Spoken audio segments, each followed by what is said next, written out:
Lebih dari 30.000 rumah warga Sumatera Aceh hancur setelah diterjang banjir bandang pada akhir November 2025. Di tengah kondisi itu, sepasang suami istri menemukan uang tabungan milik mereka yang bercampur dengan lumpur.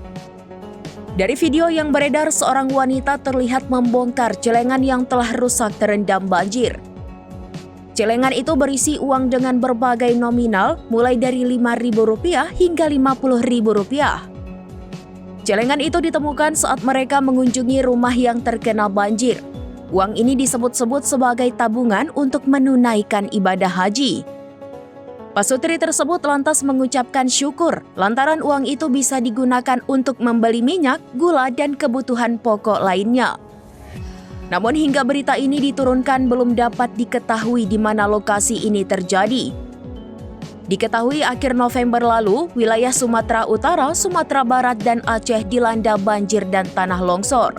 Akibatnya sebanyak 37.546 unit rumah warga rusak. Kerusakan berat termasuk bangunan yang hilang tersapu banjir. Hal ini disampaikan oleh Kepala BNPB Letjen TNI Suharyanto kepada Presiden Prabowo Subianto pada Minggu 7 Desember 2025.